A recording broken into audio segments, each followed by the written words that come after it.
నాగర్ కర్నూలు జిల్లాలో సర్పంచ్ వార్డు మెంబర్ల ఎన్నికల నిర్వహణకు పకడ్బందీ ఏర్పాట్లు చేసినట్లు జిల్లా కలెక్టర్ ఎన్నికల అధికారి బాదావత్ సంతోష్ తెలిపారు. జిల్లాలో 20 మండలాల్లోని 460 గ్రామ పంచాయతీలు 4102 వార్డులకు 3 విడతలుగా ఎన్నికలు నిర్వహించనున్నామని తెలిపారు. ఇప్పటికే ఎన్నికల కోడ్ అమల్లో ఉన్న నేపథ్యంలో పార్టీలు, అధికారులు, ప్రజలు నిబంధనలకు లోబడి వ్యవహరించాలని సూచించారు. ఎవరైనా నిబంధనలు అతిక్రమిస్తే చట్టరీత్యా చర్యలు తప్పవని హెచ్చరించారు. ఈ ఎన్నికల్లో ప్రజలంతా తమ ఓటు హక్కును వినియోగించుకోవాలంటున్న కలెక్టర్ బాదావత్ సంతోష్తో మా ప్రతినిధి శేఖరాచారి ఫేస్ టు ఫేస్.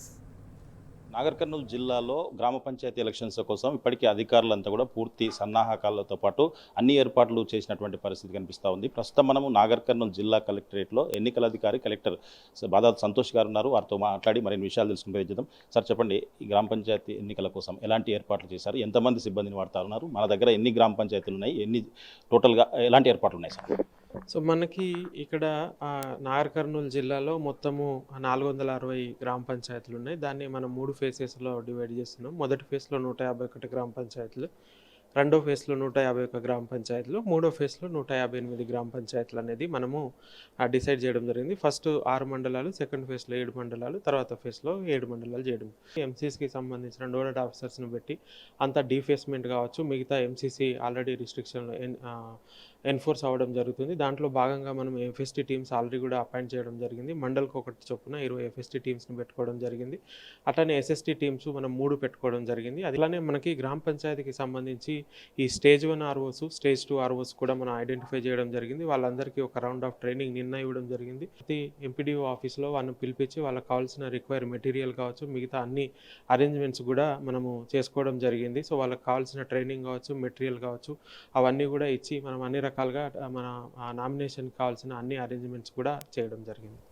ఎన్నికల ప్రచారం సంబంధించి టైమింగ్స్ ఏమున్నాయి, తర్వాత ఎన్నికల్లో పోటీ చేసేటువంటి అభ్యర్థులు వాళ్ళ ఖర్చు ఎంత ఉంటుంది సార్? ఎన్నికల ఖర్చు అంటే మనకి గ్రామ పంచాయతీకి వచ్చే సందరికి మనకి 5,000 కంటే ఎక్కువ ఉన్న జనాభా, 5,000 కన్నా తక్కువ ఉన్న జనాభా అని చూస్తాం.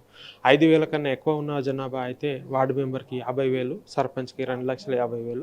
అది 5,000 కన్నా తక్కువ ఉన్న జనాభా అయితే మనకి వార్డు మెంబర్కి 30,000, సర్పంచ్కి 1,50,000 అనేది ఉంటుంది.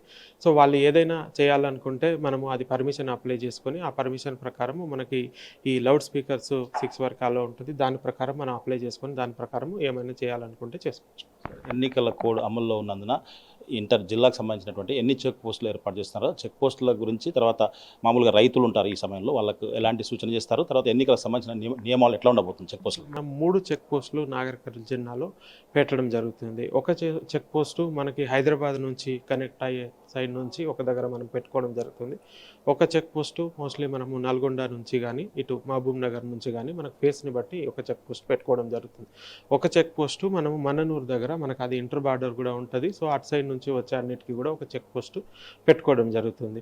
సో ఈ చెక్ పోస్ట్ ఏంటంటే మనకి ఈ ఎవరైనా క్యారీ చేసినప్పుడు, దానికి మనీ క్యారీ చేసినప్పుడు 50,000 కంటే ఎక్కువ అట్లా క్యారీ చేసినప్పుడు వాళ్ళకి సంబంధించిన ఏమైనా ప్రూఫ్స్ అన్నీ కూడా తెచ్చుకొని అక్కడ పెట్టుకోవాల్సి ఉంటుంది. ఏదైనా అనివార్య కారణాల వల్ల ప్రూఫ్స్ లేకుంటే మన దగ్గర సీజర్ జరుగుంటే మనకు డిస్ట్రిక్ట్లో కూడా ఒక కమిటీ పెట్టడం జరిగింది. సో అది కమిటీ ఎవ్రీడే 11 o'clock మీట్ అయితే కూడా మనకి ఇక్కడ డిస్ట్రిక్ట్ కమిటీకి వచ్చి చెప్తే వాళ్ళు ఒకసారి వెరిఫై చేసి ఆ సీజర్ వాళ్ళ మనీ జెన్యూన్ అని తెలిస్తే ఇమీడియట్గా కూడా మనం రీఫండ్ చేయడం జరుగుతుంది. ఎన్నికల కోడ్ నియమావళిని ఉల్లంఘిస్తే ఎలాంటి చర్యలు ఉంటాయి, తర్వాత వాటి గురించి ఎలాంటి హెచ్చరికలు ఉన్నాయి సార్ ముందస్తు? సో ఎన్నికల కోడ్కి సంబంధించి మనకు పొలిటికల్ పార్టీస్కి ఒక మోడల్ కోడ్ ఆఫ్ కండక్ట్ ఉంటుంది, జనరల్ పబ్లిక్కి ఒక మోడల్ కోడ్ ఆఫ్ కండక్ట్ ఉంటుంది, మనకు ఆఫీసర్స్కి కూడా ఒక మోడల్ కోడ్ ఆఫ్ కండక్ట్ ఉంటుంది. సో ఆఫీసర్స్ అయితే మనం ఎటువంటి పొలిటికల్ ర్యాలీస్లో పాల్గొనకపోవడము, లేకపోతే ఏదైనా కొత్త వర్క్స్ కానీ కొత్త శాంక్షన్స్ చేయకపోవడం, అట్లా ఏమైనా వయలేషన్ చేస్తే వాళ్ళ మీద సస్పెన్షన్ కూడా అయ్యే ఛాన్స్ ఉంటుంది. Depends on that. ఆ పొలిటికల్ పార్టీకి సంబంధించి ఏదైనా కులం పేరు మీద, మతం పేరు మీద, లేకపోతే హింసను ప్రేరేపిస్తూ అట్లాంటి ఏమన్నా చేస్తే వాటికి కన్సర్న్ ఆర్పీ సెక్షన్ కానీ ఐపీసీ సెక్షన్, ఇప్పుడు మన బిఎన్ఎస్ఎస్ సెక్షన్స్ ప్రకారం వాళ్ళ మీద కేసులు పెట్టడం జరుగుతుంది. అట్లానే ఎక్కడైనా రిలీజియస్ ప్లేస్లో వాళ్ళు ప్రచారం చేయడం కానీ, లేకపోతే మనీ డిస్ట్రిబ్యూట్ చేయడం అట్లాంటివి చేస్తే ఆ పర్టికులర్ వయలేషన్ని బట్టి సెక్షన్ ఉంటుంది. ఆ సెక్షన్ ప్రకారం మనం కేసులు పెట్టడం జరుగుతుంది.